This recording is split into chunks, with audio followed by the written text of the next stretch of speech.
최근 경제계의 관심은 한은이 오늘 내놓았던 이 3분기 실질 GDP 성장률 속보치에 집중이 됐었습니다.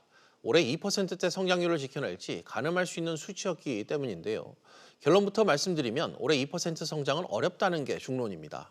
오늘도 전문가 모시고 관련 내용 이야기 나눠보는 시간 갖겠습니다. 김대종 세종대학교 경영학부 교수 스튜디오에 모셨습니다. 교수님 어서 오십시오. 안녕하십니까. 네. 교수님, 올해 연간 성장률 2%대 사수를 위해선 적어도 3분기에 0.6% 이상의 성장이 좀 필요하다. 이런 견해가 지금 상당히 많았었잖아요. 근데 결과는 0.4% 성장에 오늘 그친 걸로 파악이 됐습니다. 먼저 이런 결과가 나온 배경, 어떤 부분을 좀 꼽고 계십니까? 우리나라의 이제 올해 경제 성장률을 분기별로 보면 1분기에는 이제 마이너스 0.4, 그다음에 2분기가 1%, 그다음에 이번에 3분기가 이제 0.4% 나왔습니다. 그래서 4분기에 우리가 총 성장률을 목표를 채우려고 그러면 상당히 많이 높아져야 되거든요. 그래서 우리나라 총 국가 예산이 470조입니다. 네. 내년에는 한 10% 올라서 한 510조 정도 예상하고 있는데 정부가 하고 있는 경제 정책은 두 가지인데요. 재정 정책과 금융 정책입니다. 금융 정책은 일단 금리를 1.25%로 최대한으로 낮추었고 정부가 하고 있는 470조라고 하는 예산을 가지고 재정 정책을 해야 되는데 국가 예산을 1, 2분기에 다 조기에 집행을 하다 보니까 3분기에는 이렇게 국가 예산의 재정 지출에 대한 효과가 많이 반감된 것입니다. 정부는 이러한 재정 지출을 가지고 우리나라는 전체 예산의 3분의 1, 약 33%가 다 복지비에 쓰고 있고요.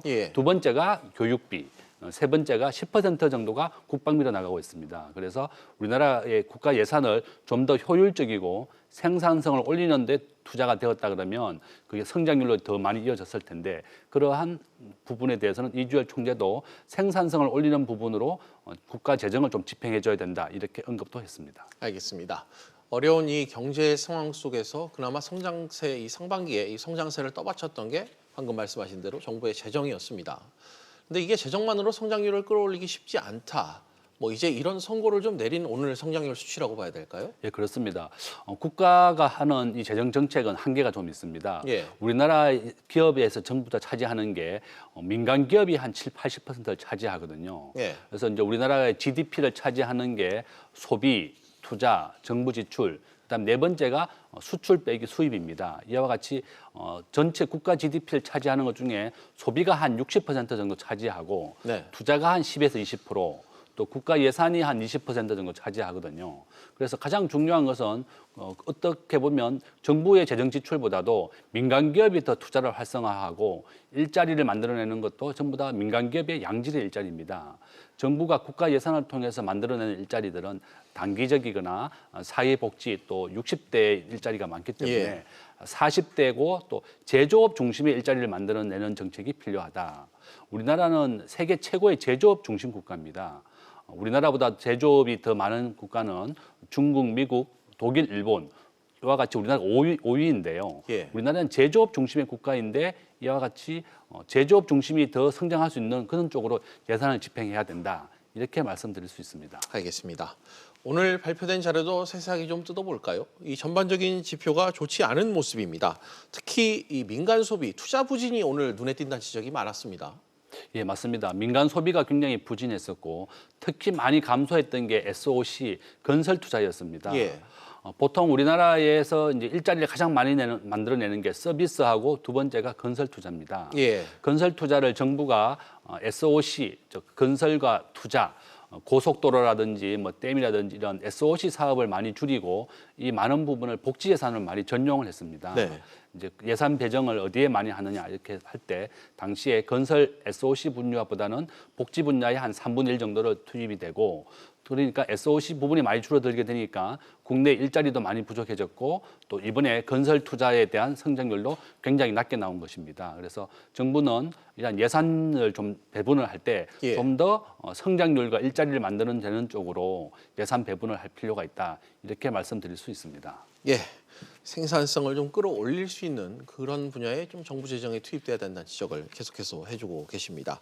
반면 이 수출 부문은 다소 개선된 모습을 오늘 보였습니다. 사실 지난달까지 9개월 연속 감소하면서 걱정을 계속 이렇게 키워왔었는데 이 수치를 좀 다행으로 봐야 될까요? 어떻게 보셨습니까? 예, 정말 좀 다행인데요. 우리나라는 무역 의존도가 87%입니다. 무역 의존도는 국가 GDP 중에 수출과 수입을 더한 것인데요. 우리나라는 수출과 수입의 그 의존도가 87%나 될 정도로 예. 굉장히 중요한 역할을 합니다. 그래서 다행히 이제 미중 무역 전쟁이 이제 미미한 합의지만 좀 미니 합의로 좀 끝났고 오늘 다행히 또 이낙연 총리하고 아베 총리가 좀 양국 간의 관계 개선을 하자 이렇게 예. 좀 합의까지 좀 해서 이제 자세하게 진행이 좀 될 텐데요. 또 한일 갈등도 있었고 그다음에 홍콩이 우리나라의 4번째 교역국입니다. 예. 우리나라는 가장 크게 교역하는 국가가 중국, 미국, 일본, 그다음에 4번째가 홍콩이거든요. 예. 또 홍콩 사태가 계속 장기화되면서 홍콩과의 교역도 많이 줄었기 때문에 이렇게 있었지만 어쨌든 미중 합의가 좀 미니 합의지만 끝났고 우리나라는 반도체와 자동차 수출이 많이 늘어나면서 3분기에는 수출이 큰 역할을 좀 했습니다. 알겠습니다. 하지만 이 전체 성장률에서 놓고 봤을 때는 아직까지는 큰 역할을 좀 하지 못하고 있다. 이런 지적이 좀 나오고 있는데 교수님, 적어도 올 4분기까지는 좀 의미 있는 반등을 좀 기대하기는 어렵다. 이런 관측이 냉정히 좀 많은데 수출 전망 좀 어떻게 하고 계십니까? 저도 참 걱정이 많습니다. 어떻게 하면 우리나라의 수출을 좀 많이 늘릴 수 있느냐? 저는 제일 좋은 방법이 우리나라는 아까 앞에서 말씀드린 것 같이 제조업은 세계 최고의 5위나 예. 되는 국가이기 때문에 제조업의 중심의 국가로 더 우뚝 서도록 해야 된다. 그리고 특히나 보면 우리나라의 기업들이 우리나라에서 공장을 짓는 거, 우리나라 일자리를 만드는 것을 보통 우리가 FDI라고 불러서요. 외국인 예. 직접 투자라고 하는데 우리나라 기업들이 우리나라에서 공장을 짓고 우리나라 근로자를 고용하는 것이 아니라 우리 외국에 수출되는 것이 우리나라에 유입된 것보다 3배나 많습니다. 네. 이와 같이 우리나라 근로자나 기업들이 일하기 좋은 환경이 아닙니다. 그래서 정부가 우리나라 수출을 장려하고 기업을 더 활성화하기 위해서는 친기업적인 경제 정책을 해줘야 되겠다. 가장 쉬운 얘기가 법인세를 미국은 21%로 낮추고 일본 22%, 또 독일은 15%입니다. 우리나라만 세계적인 추세와 좀 역행을 해서 법인세를 올리고 했거든요. 그래서 저는 정말 우리나라 기업의 일자리를 만들고 고용을 늘리기 위해서는 일하기 좋은 환경을 만들어줘야 되겠다. 그래서 해외 기업들도 우리나라에 공장을 들어오게 되고 우리나라 기업들도 유출이 유입의 3배나 많다고 하니까 예. 정부가 우리나라 기업이 계속 해외에 공장을 짓는 것보다는 국내에 공장을 지을 수 있도록 기업하기 좋은 환경을 만들어주는 것이 필요하다. 이렇게 제언을 드리고 싶습니다. 알겠습니다. 정부의 공식 입장은 아닙니다만 얼마 전에 홍남기 경제부총리께서 올해 성장률은 이 IMF 또 OECD 수준 전망 그러니까 2에서 2.1% 정도 예상한다. 이런 입장을 기자들에게 내놓은 바가 있습니다. 결과적으로 이 또한 좀 낙관적인 전망이 됐다. 이렇게 지금 시점에서 좀 봐야 될 것 같습니다. 어떻습니까? 저는 이번 0.4%였는데 하반기에 갈수록 한 0.678 이상 나와야 1% 가까이 나와야지 목표치를 채울 수가 있거든요. 지금 같은 추세를 한다 그러면 이미 정부가 국가 재정 예산을 이미 많이 지출을 많이 했고 남은 예산이 별로 없습니다. 예. 그래서 홍남기 부총리가 오늘 얘기한 게 2월 되는 예산이나 사용하지 않고 남는 불용 예산이 없도록 전부 다 하반기에 다 지출을 하겠다고 했었는데요. 예. 국가 예산도 별로 남지 않았고 그래서 가장 좋은 것이 아까 제언을 드린 것처럼 기업하기 좋은 환경을 만들어 주어야 되겠다. 정부가 너무나 시장에 많이 개입을 해서 최저임금제를 최근 한 3년 동안 많은 큰 폭으로 올렸지 않습니까? 예. 또한 주 52시간제도 정부도 이게 무리가 가고 우리 중소기업에게는 큰 부담이 간다는 것을 인식을 하고 대통령도 최근에 주 52시간제에 대한 개선에 대해서 국회가 조속히 입법을 해달라고 제안을 예. 했습니다. 이와 같이 기업하기 좋은 환경을 만들어줘야 되겠다. 정부도 최근에 굉장히 인식을 좀 한 것 같아요. 그래서 국회도 빨리 주 52시간제에 대한 보완 입법을 해줘야 되겠고 우리나라 전체 생산의 50%는 중소기업입니다. 예.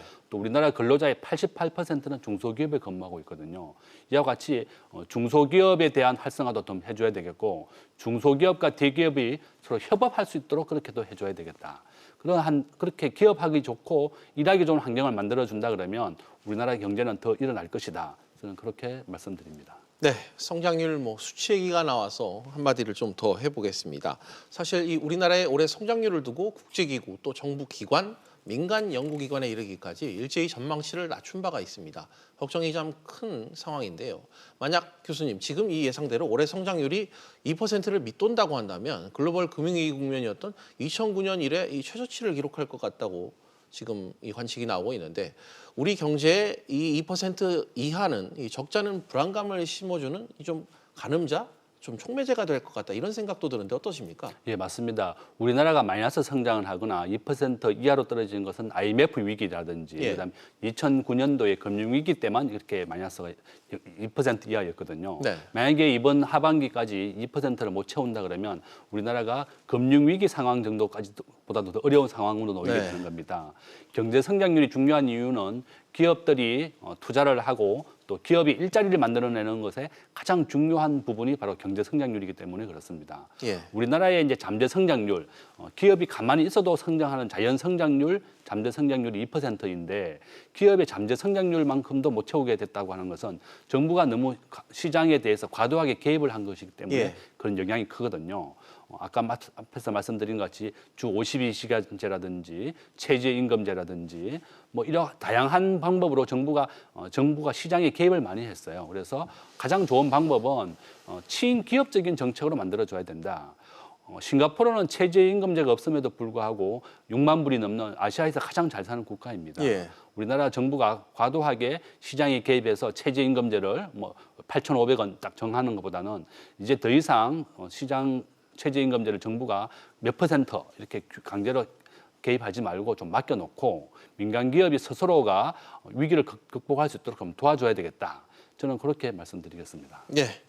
그렇지만 정부의 인식은 민간과는 다소 좀 괴리가 있는 것 같습니다. 정부에서는 내년엔 경기가 다소 회복될 것이다 이렇게 계속해서 전망을 하고 있는데 그 근거로 이 미중 무역 분쟁이 좀 완화될 조짐을 보이고 이 또 반도체 업황 개선 등을 이유로 꼽고 있는 그런 상황입니다. 사실 이런 전망도 지나치게 긍정적인 게 아닌가 이런 판단이 좀 드는데 교수님께서는 이 정부의 인식을 좀 어떻게 평가하십니까? 지금 현재 정부가 좀 더 냉정하게 지금 현재 좀 상황을 봤으면 좋겠습니다. 정부가 만들어내는 일자리라고 하는 것은 이제 사회복지 예산을 가지고 60대 일자리를 좀 많이 만들어냈고 우리나라가 일본과의 격차를 보게 되면 일본의 작년에 이제 수출한 총액은 7,200억 달러고 우리나라의 총 수출액은 6천억 달러입니다. 일본과 불과 차이 나는 게 한 100조 원 정도밖에 차이 안 나거든요. 정부가 우리나라가 좀 더 일하기 좋은 환경을 만들어준다 그러면 우리나라가 제조업 총액, 수출액 총액을 수출 금액으로 일본을 능가할 수 있습니다.